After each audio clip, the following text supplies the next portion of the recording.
What's up, mob? Hey, it's your favorite industry outsider. How we doing?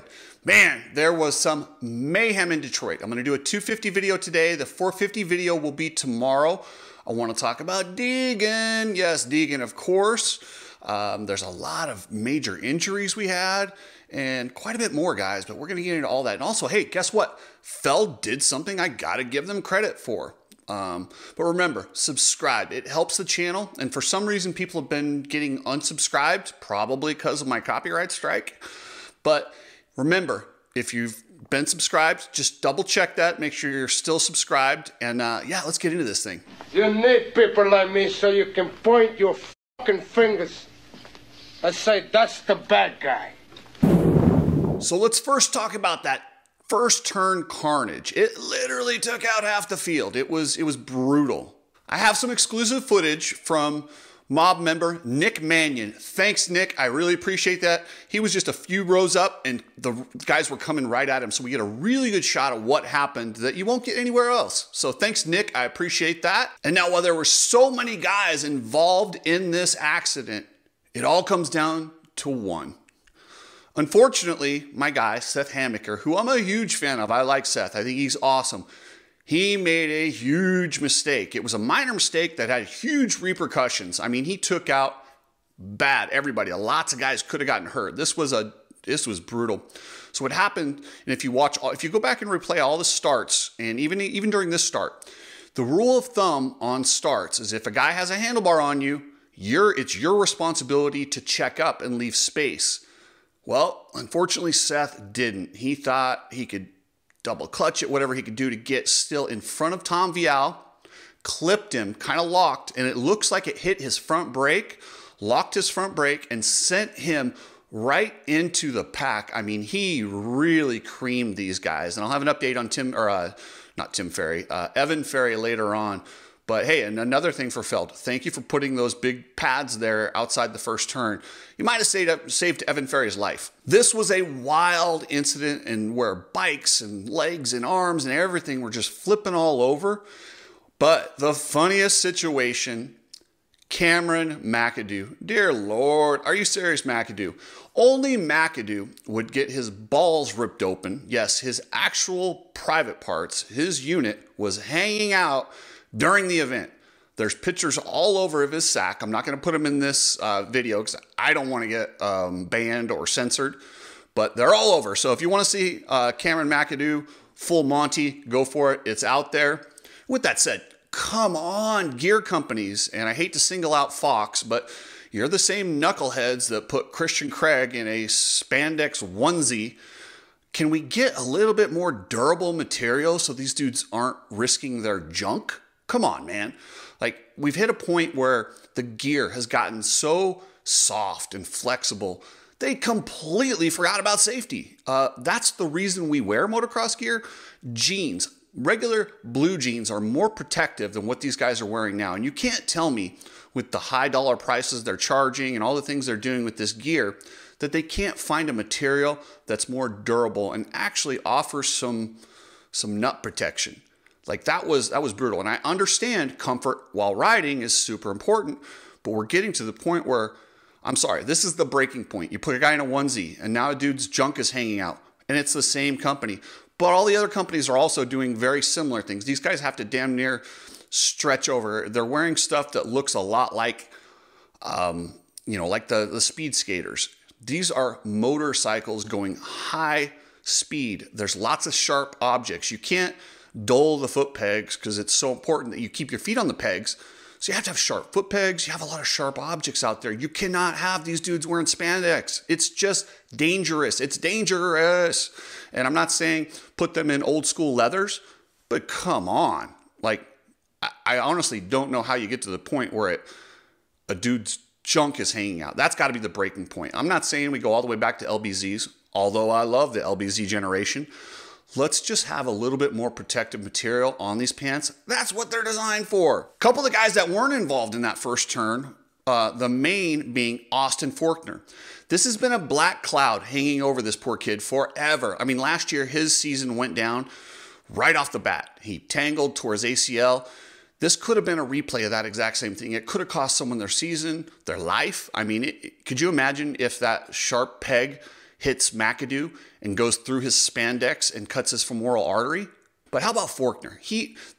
Listen, I don't care if you like Forkner, you don't like Forkner. You got to be a little bit happy for the guy. I mean, he has been through the ringer and back. Now, a lot of you guys want to say, oh, it's because Rhino. No, well, maybe a little bit of Rhino. As much as I think Rhino is just kind of a scumbag person, he does know a lot when it comes to mindset of racing. If you just limit what he's teaching you to mindset on the racing and don't take life advice from him, he's got some good points. He really does. And starts are about focus, confidence, and you know how you don't get involved in these? You get the whole shot. And that's exactly what Austin Forkner did. You know, his rivals, they all kind of piled up and it looked really ugly. And Deegan was mangled. Ferry was pinned. I mean, this had to be one of the most gruesome first turns that I've seen in a long time. But all you guys calling for a red flag, that's not what we do in this sport. This sport, you could take out everybody but one, and unless it's impeding the track or the race from continuing or somebody has to get on there and there's a major injury, we don't red flag. That's not what red flags are for in the sport. Yes, it did make for the race to be a little bit boring, but I disagree. I really liked watching the race. I like see the guys, some of them battle through and try and ride these mangled bikes and struggle, and we find out who has the dog in them, and we found out a few of those. Before we get into that, head over to the Coach Rob store. If you're struggling with illness, which a lot of people are right now, he's got packets, vitamin packets. It will help boost your immune system. And Evan Ferry might want to grab that concussion one, and also Jeremy Martin, but I'll get to him in a minute. But yeah, CoachRobStore.com. Check out this garage we did from Epic Garage Designs. We did this one a couple weeks ago. This is just an absolute work of art. We went through this gigantic garage, made it look so cool. But head over to Epic Garage Designs. You don't have to do this to your garage, but we got racks and flooring and anything you need to make your garage look awesome. There was a lot of preseason hype about Max Anstey. And guess what? It was right. Max Anstey is a solid championship contender. He's going to be in this thing till the end. He's smart. He's a veteran. He rides smooth. He understood this was a very dangerous track. Take what it gives you. Rode it in for a second. Yes, he would have loved to challenge Forkner for the win. But the championship isn't won today, or on the first day, but it can definitely be lost, or you can at least put yourself in a gigantic hole. So good on Max Anstey.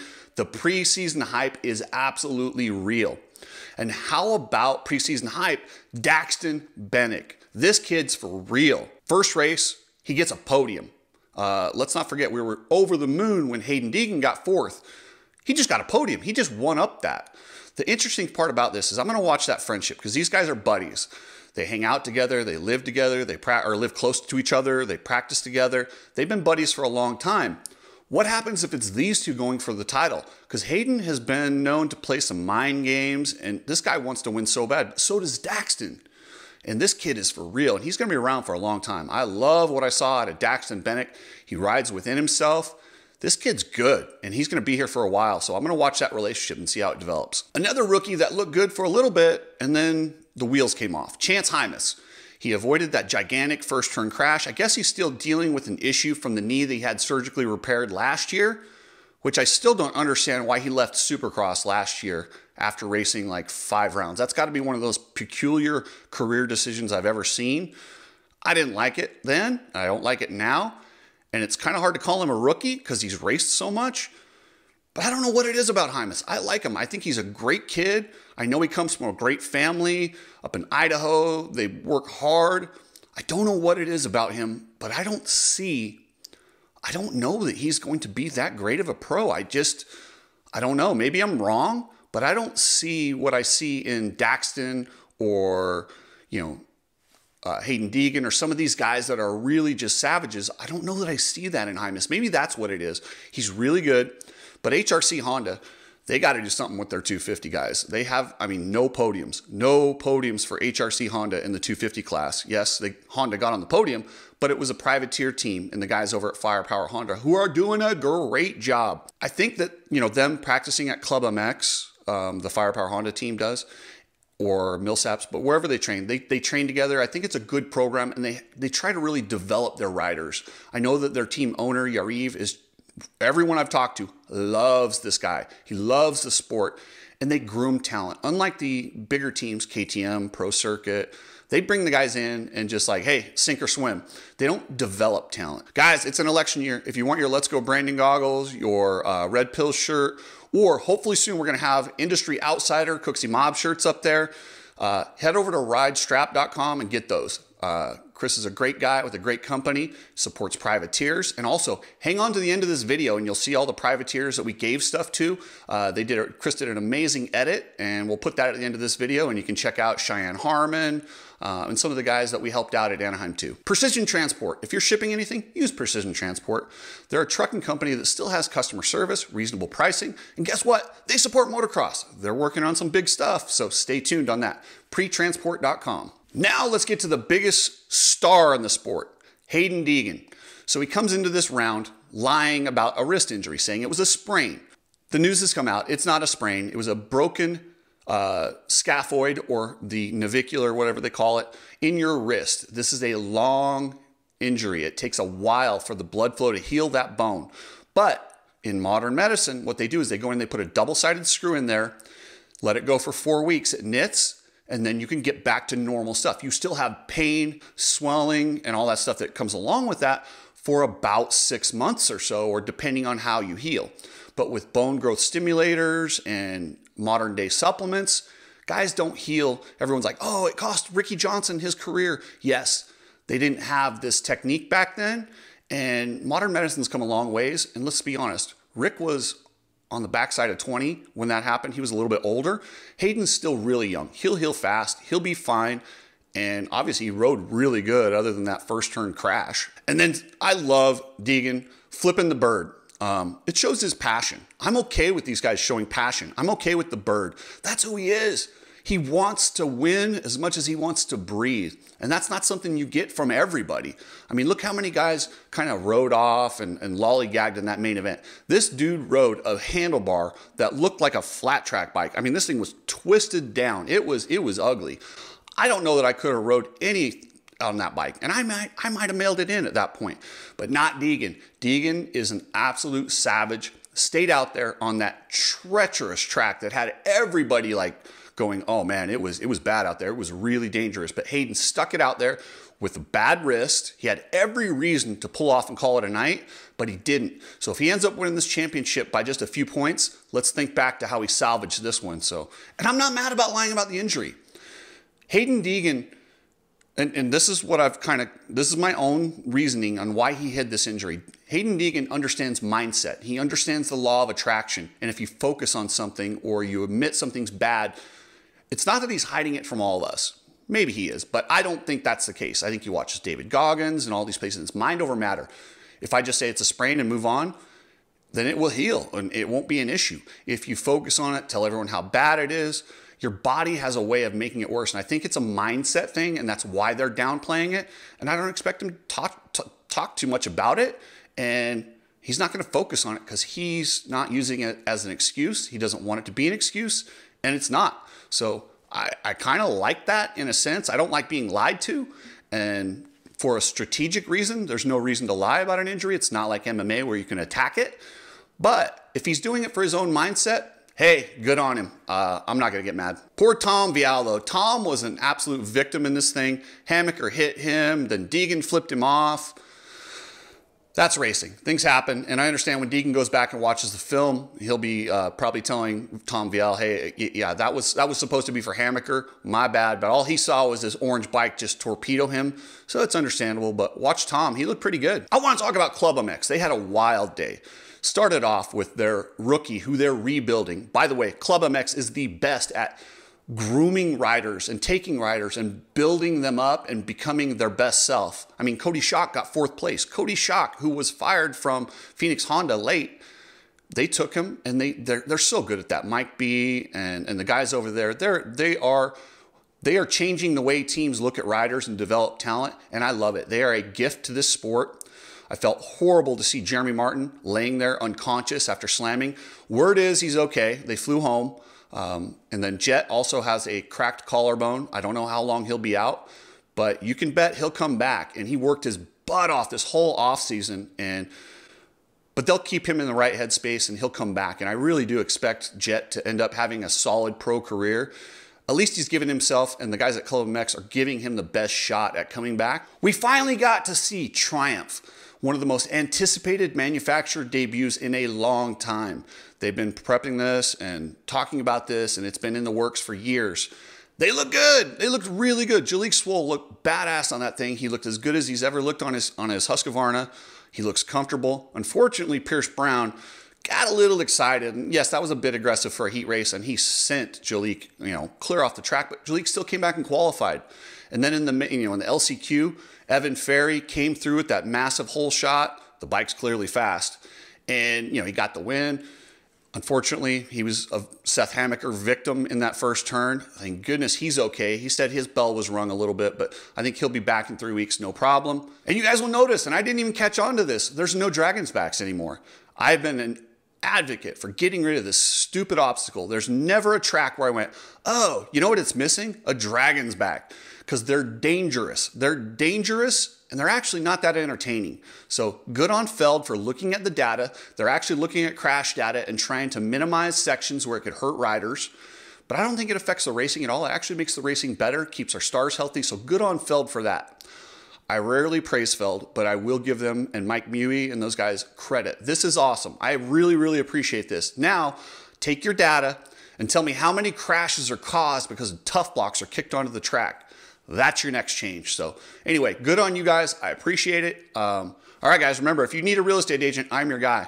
And now here is the section from A2 where we took care of some privateers, Cheyenne Harmon, Jason Claremont, and a lot of the other guys. So check this out. And just know a lot of the shirts that you buy on Strapped, I think Chris is working a program where if you buy a shirt, half of it will go to a privateer. I'll get more details on that. But here's the video we did. Thanks, guys.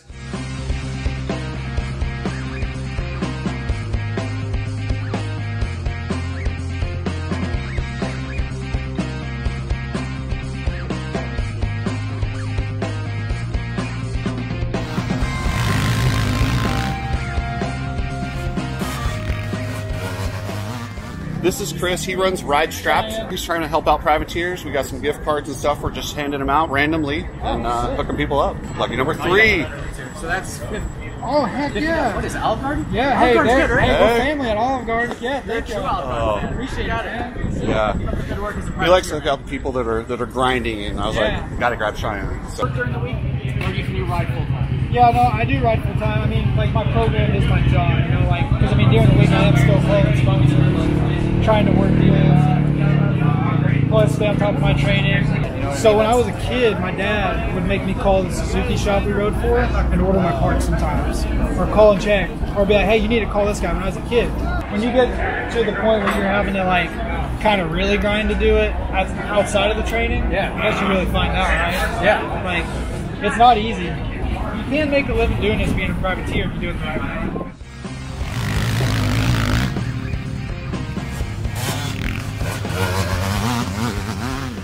What's going on, brother? This is Chris from Ride Strapped, and we're just helping out privateers.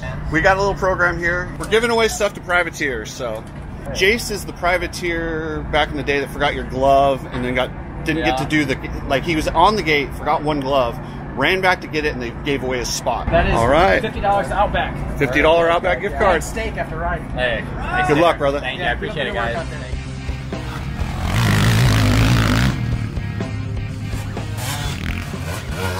They're from France, so they're out here making main events from France. How long are you going to be? Are you doing the whole series? No. I finish after Glendale.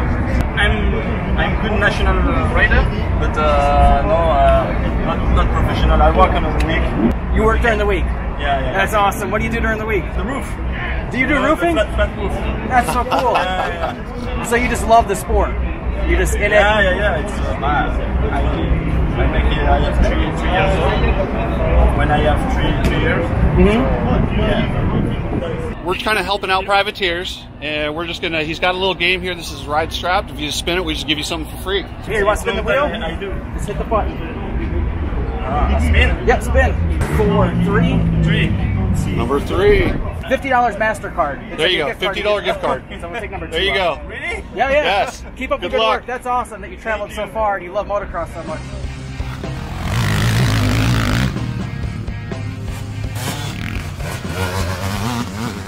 Lead shot, right? Yes, sir. How you doing, brother? Good. This is Chris from Ride Strapped.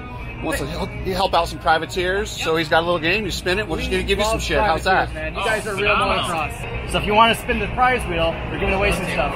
So you got number 1. Let's see. There it is. $100 Visa gift cards. There you go, brother. Who's your regular sponsors? Who you guys ride for? They all help you out? Mom and dad. Nice. Mom All and these dad. people help me. But How hard is it to get to the race every week as a privateer? It's tough. Yeah? It's tough. You got to find a way to kind of get some money stacked up and get to the first one, so then the money that you make, you can get to the next Do you have a regular job too? Training kids. Training good. kids. And yeah, working for the grandparents. In off season, yeah. So if you're training kids, you must really appreciate what motocross does for I kids. love it. Yeah, I love it. that's I so want to much pass fun. on my craft down the line, doing the best I can, and showing my kids or the kids that I train that they don't, you don't have to have a factory ride to kind of enjoy this and get to the next level.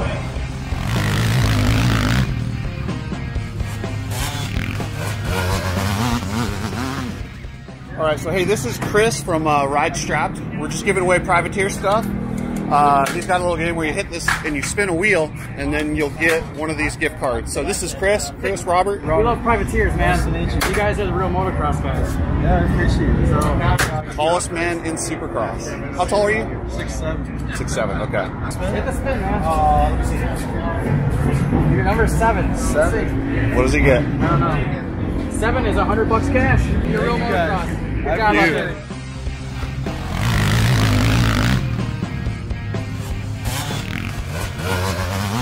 Jerry Robin, privateer legend. What's up, brother?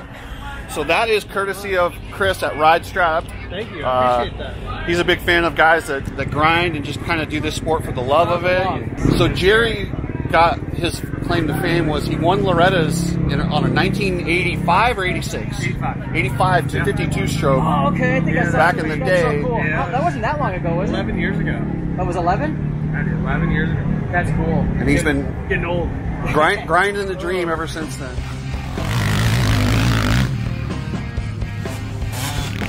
Mr. Jay Simone, what's happening, brother?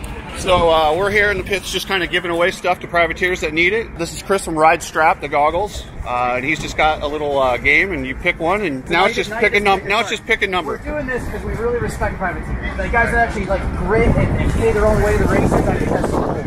So this is a way to get back. So I can pick a card. I guess number 4. That's $50 out next day. Sweet. There you go, man. Stakes on us. Good luck. Yeah, good luck out there. Keep up the awesome work and be a real motocross.